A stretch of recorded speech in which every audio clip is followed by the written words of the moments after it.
สังรวมแล้วก็มีทั้งหมดมี11คำถามเนาะแต่ว่าข้าพเจ้าก็สิตอบตาม4คำถามที่ที่ทางเลขาธิการของสภาได้ส่งมาได้ส่งเป็นคำถามมาเป็นลายลักษณ์อักษรเนาะ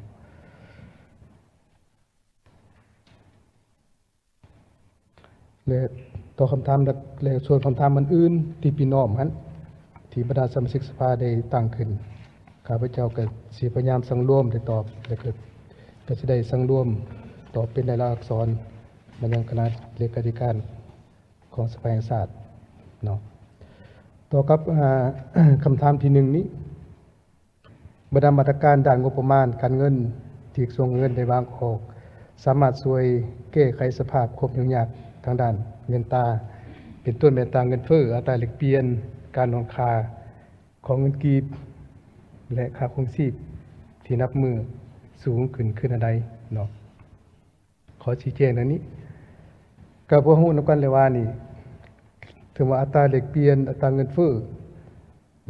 ที่เพิ่มขึ้นมันก็มีหลายปัจจัยมีทั้งปัจจัยภายนอกและปัจจัยภายในเนาะก็คือว่าฮู้นกันแล้วว่าปัจจัยภายนอกเนี่ยมันถือว่าปัจจัยภายนอกก็มาจากเศรษฐกิจของโลกก็บ่มันก็ยังมีความเสี่ยงหลายด้านนั่นแหละยังบ่เสถียรบวกกับสภาพการเมืองความบ่สงบอยู่ภาคพื้นก็ยังเกิดมีเนาะแล้วปัจจุบันนี้แต่ก็แน่นอนแล้วมันก็มีผลกระทบต่อราคาพลังงานก็เพิ่มขึ้นอันนี้ก็เป็นผลกระทบต่อจากภายนอกต่อปัจจัยภายในพวกเราฉะนั้นปัจจัยภายในพวกเรานี่ก็แม่นว่าพวกเรานี่ก็แท้นี่เศรษฐกิจของพวกเรามาภาคนี่ก็ยังบ่ทันเข้มแข็งก็ยังบอบบางอยู่เนาะพวกเรานี่ยังอาศัยยังอิงพึ่งพาการนำเข้าเป็นส่วนใหญ่เนาะคือน้ำมันเชื้อไฟนี่ก็เป็นพื้นฐานเลยที่นำเข้าเนาะพวกเราบ่สามารถเฮ็ดได้ขี้คู่กันนั้นสินค้าอุปโภคบริโภคก็ยังนำเข้าคือกันเนาะตัวนี้แหละถึงว่าพอสามารถผลิตได้ภายในแต่ว่าก็ยังบ่แข็งแรงบ่ทันสามารถตอบสนองได้อันนี้ก็เป็นจุดหนึ่งเนาะแต่ถ้ามันมีผลพวงนำกันตามมาที่กระทบใส่ปัจจัยภายในของพวกเราเนาะฉะนั้นเรื่องมาตรการวิธีการแก้ไขคืออันใด เบื้องกระทรวงการเงินพวกเรานี่ค่ะเฮ็ดตามพระราชบทบาทเฮ็ดหน้าที่ก็แม่นว่ากับพวกเรานี่ก็นอนอยู่ในนอนก็นอนอยู่ในอันนั้นคณะ19เพื่อแก้ไขปัญหายุ่งยากทางด้านการเงินก็คือปัญหาเข่งฮอดในระยะที่ผ่านมาโดยได้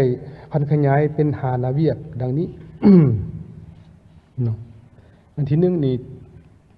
นโยบายทางด้านภาษีอากรนี่เนาะพวกเขาก็ได้ออกนิติกรรมเป็นตัวเป็นรัฐบาลได้มีการปรับลดอัตราอากรสวมใส่น้ำมันเสือไฟตามมติของคณะประจำสภาแห่งชาติเนี่ย103สมบัติวิธี103นี้และ168เนาะของคณะประจำสภาแห่งชาติจากอัตราปกติน้ำมันกระส่วนจาก 11% มาอยู่ในกรอบ 0.51%และน้ำมันที่สั่งธรรมดาจาก 31% มาอยู่ในกรอบ 0.56% เนาะก็สามารถช่วยหนุนค่าครองชีพต่อสังคมโดยรวมนับแต่เดือนพฤษภาคม 2002 มาฮอดเดือนมีนาคม 2004 นี้ประมาณ 9,000 กว่าตื้อกีบเนาะซึ่งกลไกดังกล่าวนี้จะให้นโยบายเฉพาะต่อกับคะแนนการในทิศทางตัวหน้านี้ในการจะตั้งปฏิบัติการลดอัตราการสวมใส่ต่อน้ำมันเสือไฟนี้หมายว่าพอจะได้มีการประเมินขึ้นนั่นแหละเพื่อดับปรับอัตราการสวมใส่ให้แท้เหมาะและถือกลุ่มเป้าหมายเป็นแต่ละคะแนนการที่รัฐบาลส่งเสริมผ่านมาพอรุดนี่มันก็เป็นแบบลักษณะบัตรเลียหมดมันไปถึงจุดเป้าหมายของกลุ่มแท้ผู้ใดมีรายรับสูงมีรายได้สูงก็เป็นการใส่จ่ายฟุ่มเฟือยแต่ว่าผู้เหตุการณ์ผลิตผัดได้จ่ายแพงอันนี้มันเห็นว่ามันบ่ยุติธรรมปานใดอันนี้ เดี๋ยวพอจะผ่านการประเมินของกระทรวงเงินพอเห็นว่าจะต้องได้มีการปรับกลไกขึ้นใหม่เพื่อได้มันถือกับเป้าหมายในการให้นโยบายเป็นต้นเป้าหมายต่อผู้เหตุการณ์ผลิตเป้าหมายต่อกลุ่ม คนในหนึ่งเนาะและอื่นๆต่อคะแนนการในหนึ่งที่เรามีการส่งเสริมอันนี้เป็นทิศในตนะ สองนี้ได้ออก ได้ออก2นิติกรรมเพื่อคุ้มครองเงินตราต่างประเทศ ให้ผ่านระบบธนาคารก็มีแจ้งการฉบับเลขที่1974ของกระทรวงการเงินเนาะนับในวันที่1กรกฎาคมปี2002เกี่ยวกับการนำเอาเงินตรา ต่างประเทศในแล้วตัวมีค่าออกผ่านด่านชายแดนได้แจ้งการฉบับเลขที่2482นี้เกี่ยวกับการชำระสะสางสินค้ากับต่างประเทศผ่านระบบธนาคารเพื่อให้สามารถติดตามแหล่งเงินตราต่างประเทศจากหน่วยธุรกิจนำเข้าส่งออกโดยการเสื่อมใช้ข้อมูลร่วมกันผ่านระบบทันสมัยและหมดปัจจุบันนี้สามารถเทศให้เงินตราเข้าสู่ระบบธนาคารเพิ่มขึ้นเทียบสัญญาเดียวกันของปีผ่านมานี่คือสกุลเงินดอลลาร์นี่ก็เพิ่มขึ้น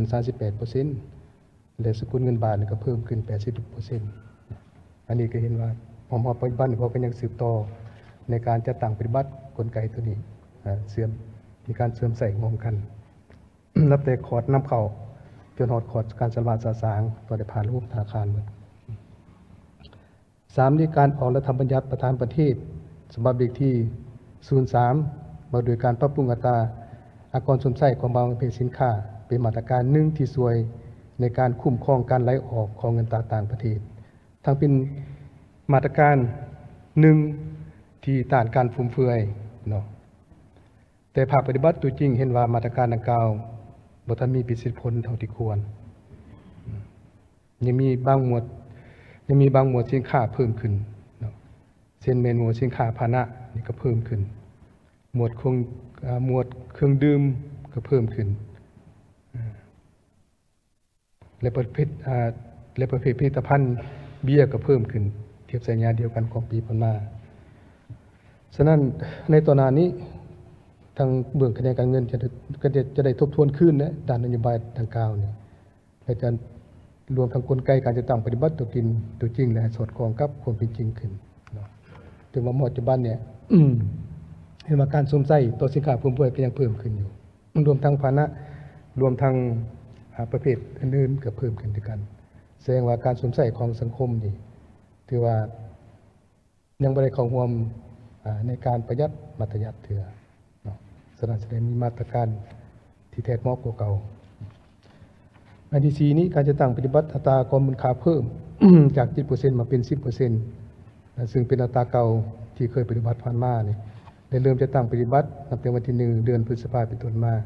เพื่อให้สามารถสร้างรายรับของงบประมาณรัฐเพิ่มขึ้นประมาณ 2,000 ตื้อในปีนี้หรือเท่ากับ 0.68% ของ GDP ก็โดยอิงตามบทเรียนและคำแนะนำของบรรดาสถาบันการเงินสากลและเชี่ยวชาญของบรรดาประเทศภูมิยุทธศาสตร์สำหรับการผ่านขยายหานาเวียกที่ติดพันกับกระทรวงเงินคือการจัดเก็บค่าธรรมเนียมนำเข้าเพื่อส่งออกต่อตามโครงสร้างที่ได้กำหนดตามข้อตกลงของกระทรวงเงินนี้เป็นเงินต่างประเทศและสกุลเงินดอลลาร์การคุ้มครองนำเข้าน้ำมันเสื้อไฟโดยระบบอิเล็กทรอนิกส์การดำเนินมาตรการต้านและสกัดกั้นการค้าขายเตือนการคุ้มครองการนำเข้าสินค้าที่ทั่วผู้โดยสารและการขยายเงินตราออกนอกประเทศการเก็บกำบัญชีรายชื่อบรรดาบริษัทนำเข้าส่งออกนี่ก็สุ่มใส่เก็บพันธะอากร จากผู้สนองสินค้าและบริการอยู่ในบรรดาโครงการต่างๆอันนี้เป็นเกี่ยวกับบางมาตรการต่อกับการแก้ไขสภาพเงินเฟ้อต่อการตะเกียนเรื่องอื่นวันนี้คำถามที่ 2การกำหนดนโยบายเพิ่มเงินเดือนเงินอุดหนุนให้พนักงานทหารตำรวจถึงว่าได้ปฏิบัติแล้วแต่ก็ยังเห็นว่าเป็นจำนวนน้อยและบ่ทันแบ่งเบาภาระค่าครองชีพที่สูงขึ้นตามสภาพเงินเฟ้อและอัตราแลกเปลี่ยนในปัจจุบันรัฐบาลจะมีการค้นคว้าเพื่อหาประกันให้มีความสอดคล้องกับสภาพตัวจริงขนาดใดถือว่าเงินเดือนนี่การปฏิบัติรายจ่ายเงินเดือนและเงินนโยบายต่างๆให้แก่พนักงานราชการรวมทั้งทหารตำรวจและพนักงานบำนาญนี่ถือว่ากระทรวงเงินก็ได้ให้ความสำคัญเนาะได้ถือสำคัญและเป็นเวียกบริมสิทธิ์เนาะก็ได้มีการค้นคว้าขึ้นแผน เพิ่มมูลค่าดัชนีเงินเดือนแต่ละระยะและปฏิบัติการเบิกจ่ายให้ทันกับกำหนดเวลาเนาะแต่ย้อนว่าสภาพเงินเฟ้อราคาสินค้ามันเพิ่มขึ้นโดยจังหวะไวจึงมีผลกระทบต่อชีวิตการเป็นอยู่ของพนักงานและประชาชนเลยแต่ต่อสภาพดังกล่าวในปี2003นี่ก็ได้ค้นคว้าเพิ่มค่าครองชีพไปแล้วคือหูน้ำกันเลย150,000 กีบเนาะแล้วก็ได้ยกระดับเงินเดือนสุทธิต่ำสุดของพนักงานนี่หมายว่าจาก 1,700,000นี่มาเป็น1,850,000อันนี้แม่นก็ได้ลืมจะตั้งปฏิบัติของปัจจุบันนี้แต่ก็เห็นว่าก็ยังบ่ทันสมควรกับค่าครองชีพเนาะแล้วทางกระทรวงเงินนี้ในต่อหน้านี้ก็จะได้สมทบกับกระทรวงภายในและภาคส่วนเกี่ยวข้องนี้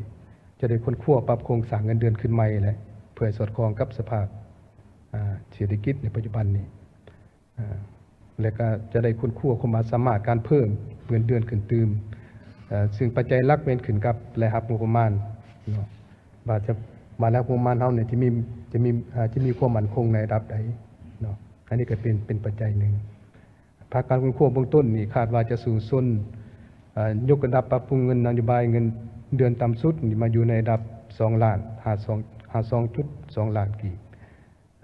ซึ่งจะให้รายจ่ายเงินเดือนเพิ่มขึ้นประมาณ58% ของรายจ่ายเงินเดือนต่ำสุดของปี2004นี่แต่พวกเราก็คิดคาดว่าจะได้เริ่มจะตั้งปฏิบัตินี่อยู่ในงวด1ของปี2025เนาะอันนี้แม่นก็แน่นอนแต่ว่าพอก็สิพยายามสุดขีดที่ความสามารถจะขึ้นได้ส่ำใดเนาะแต่ว่ามันก็บ่ตอบสนองได้กับค่าครองชีพที่ประเสริฐในปัจจุบันนี้อันนี้คำถามที่3 รัฐบาลมีทิศทางแผนการและวิธีการในการระดมทุนจากแรงดุลเดียงที่ยืนยงเพื่อมาชำระหนี้สินและดุลเดียงงบประมาณขึ้นใดเนาะขอชี้แจงดังนี้ถือว่าการชำระหนี้สินสาธารณะในปี2004นี่ในเดือนต้นปีนี่ถือว่าพวกเขาก็สามารถประคับประคองเนาะสามารถประคับประคองประกันรายจ่ายตามข้อผูกพันสัญญาเนาะก็เป็นต้นตัวก็เป็นรายรับจากงบประมาณเนาะตัวนี้นะเพื่อชำระดอกเบี้ยส่วนทุนแม่นได้นำใส่บรรดาแรงทุนที่สามารถระดมจากปี2003เก็บกู้เงินกู้ยืมต่อจากบรรดารัฐวิสาหกิจและรับเงินเกินแผนจำนวนหนึ่งจากปี2003และการระดมทุนจากการออกพันธบัตรผ่านตลาดหลักทรัพย์ลาวนอกจากนั้นยังได้มีการเจรจาเลื่อนหนี้กับเจ้าหนี้จำนวนหนึ่งออกไปเพื่อลดผ่อนภาระแบกหาบของการชำระต่างๆและเฉพาะในเดือนท้ายปีนี้แม้ยังจะได้สืบต่อชำระหนี้ อะไรตามแผนนั่นแหละโดยจะนำใส่บรรดาแรงทุนจากการระดมในเดือนต้นปีนี้ก็เร่งทวงนี้ ระดมทุนโดยการนำใส่ท่าแห้งจากโครงการในกระบวนการพลังงานนี่เป็นต้นในการระดมทุนจากตลาดพันธบัตรตลาดหลักทรัพย์และกู้ยืมธนาคารธุรกิจเป็นเงินกู้ยืมเพื่อชำระหนี้เนาะเพื่อประกันให้รัฐบาลมีแรงทุนที่ยืนยงนี้เพื่อมาชำระหนี้นี่รัฐบาลจะสู่ส่วนนำใส่แรงทุน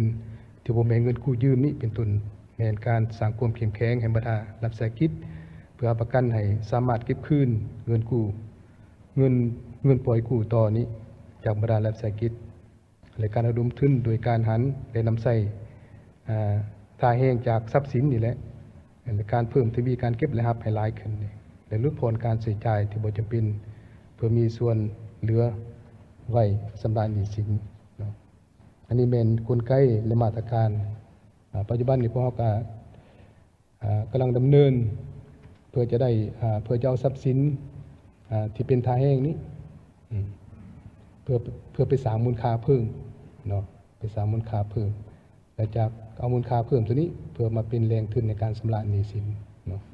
ฉะนั้นตัวขั้นตอนตัวนี้พวกเราก็ยังอยู่ในขั้นตอนที่ดำเนินการอยู่เนาะอันนี้พวกเราจะการนอกจากนี้ก็ได้มีหลายจากแรงเนาะโดยสมทบในการแก้ไขเนาะวันนี้คำถามที่4 การแก้ไขหนี้สินต่อโครงการลงทุนของรัฐโดยรูปแบบโวยหนี้ 3J บวก 8,000 ตื้อกีบสำเร็จจำนวน 7,390 ตื้อกีบเท่ากับ8%เป็นการปี ส่วนที่เหลือจำนวน610ตื้อกีบเท่ากับ 8% รัฐบาลจะมีการดำเนินขึ้นอันใดโดยจะสืบต่อโวยหนี้ 3J ต่อโครงการที่รัฐติดหนี้โรงงานธุรกิจสำเร็จโครงการที่ยังบ่ทันรับเงินตัวนี้นี่ก็ถือว่าก็คือทางรัฐมนตรีกระทรวงแผนการและการลงทุนก็ได้บอกไปแล้วต่อการแก้ไขปัญหาหนี้ 3J นี้ถือว่าหมดปัจจุบันนี้เราก็ได้สืบต่อแก้ไขหมายว่าหมดปัจจุบันนี้ถือว่าได้ 94% แล้วเนาะส่วนที่เหลือกระทรวงเงินจะสืบต่อจะตั้งปฏิบัติจนฮอดวันที่1เดือนกรกฎาคมเนาะตามแจ้งการของกระทรวงเงินนี่สมบัติเลขที่1688นี่ถ้ากรณียังเหลือก็จะสืบต่อสมทบกับกระทรวงแผนการและการลงทุนนี่และธนาคารแห่งสปปลาวคนขอจัดสรรคืนพร้อมทางจัดตั้งปฏิบัติให้สำเร็จในปี 2004 เนาะฉะนั้นการแก้ไขหนี้สินโดยรูปแบบดังกล่าวนี้รูปแบบ 3J นี่ก็เห็นว่าเป็นการแก้ไขหนี้สินบ่ขาดตัวเนาะเพียงแต่ว่าอวยหนี้จากหน่วยธุรกิจมาหาธนาคารกับการเงินฉะนั้นเบื้องรัฐบาลยังจะต้องได้แบกหาบภาระดอกเบี้ยประมาณ 5-6% ต่อปีนะการนำใช้งบประมาณและเพื่อสำรองดอกเบี้ยแก้ไขเป็นแต่ละปีไปเนาะถ้าว่าสืบต่อปฏิบัติคือแบบนี้ก็คิดว่ามันก็บ่เป็นการแก้ไขหนี้ขาดตัวฉะนั้นคิดว่าจะต้องได้ลงลึกค้นคว้ากลไกวิธีการแก้ไขหนี้สินในต่อหน้าโดยหลายรูปแบบที่ว่าให้มันมีประสิทธิผลกว่าเก่าเนาะอันนี้เป็นการรายงานการชี้แจงต่อกับคำถามโจทย์ของคณะเลขาสภาแห่งชาติเนาะ